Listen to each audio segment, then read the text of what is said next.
Good morning. There is no drink review this week because I have made a decision to considerably reduce my consumption of alcohol.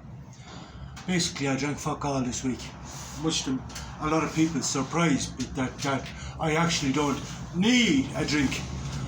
But anyway, one has to, change is the only constant, and one has to not only embrace change but determine the nature of change. And as I say, you do this by contemplating your conceptual experiences and choosing your best response in every eventuality.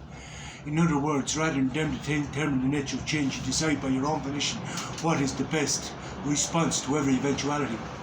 But anyway, I've cut down on the drink quite considerably. I'm not saying I'm giving up drink because that for me is bullshit.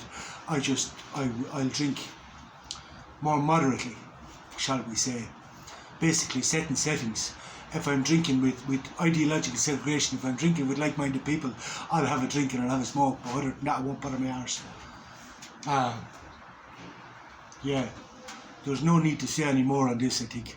Yeah, I was going to do a full video explaining the variables, the different reasons, but you know what, I'm just going to let all that slide because let's move forward, you know what I mean?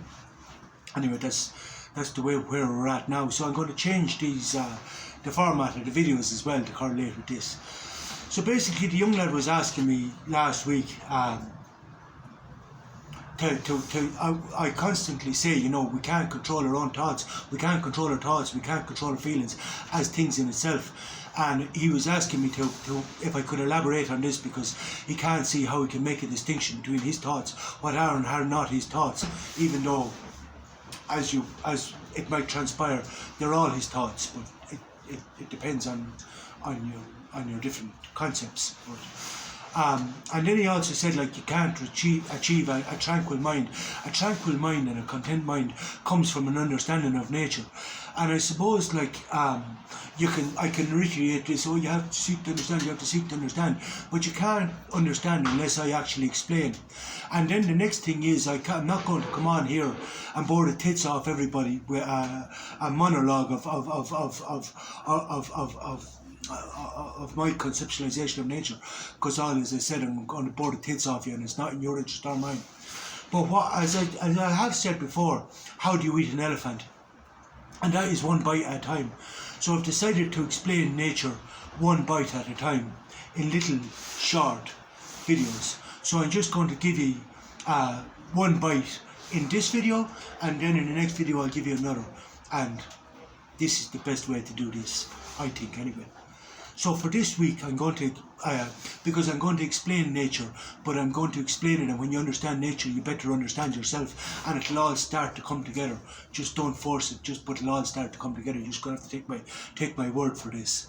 So we're going to begin with something I've said many times before, and it's very, very important, so I'm going to repeat myself. As the Stoics said, everything is matter, and everything is matter. You're a configuration of atoms, I'm a configuration of atoms, and if I move my hand like this, I'm displacing atoms. There is no empty space between us, only the perception of empty space. Now, if you think about that enough, you'll get it. But if you give up, if you want to understand, try and understand. So, the next thing is, once we've established that everything is matter, everything is atoms, then we could say E equals mc squared. That means matter basically is energy stored. Now you can look up the full thing of mass multiplied by the speed of light squared and all the rest. You can look up the full thing of E equals mc squared. But E equals mc squared more or less determines everything is, matter is energy stored. So ultimately everything is energy.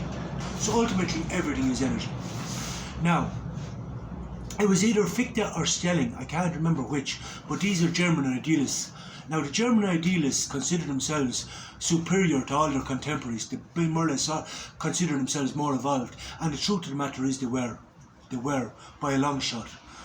The Germans were. German ideology is superior. German philosophy is superior than any other philosophy. That's my take on it anyway. Nietzsche, them all. I'm not going into it. German idealism is superior philosophy. But it was either Fichte or Schelling that said everything cannot be reduced to a singularity. In other words, you can say everything is energy, which is true, but everything cannot be reduced to a singularity, because then we can't have dialectics. Now, dialectics, as I explained before, is thesis, antithesis, and synthesis. Opposing forces that interact with each other to bring about change. Thesis, antithesis, and synthesis. Opposing forces. So, basically, if we reduce everything to a singularity, we can't have dialectics. So basically, while it's true everything is energy, we can't reduce everything to a singularity. So nature is composed of binary opposites. Now, I think that's maybe enough to go on with for the moment. Everything is matter, everything is energy. We live in a paradoxical universe, and if you want to understand nature, you have to be able to start seeing both if there's a minimum of two perspectives, you have to be able to start seeing both simultaneously. Everything is matter, everything is energy. That's enough for this week. Goodbye.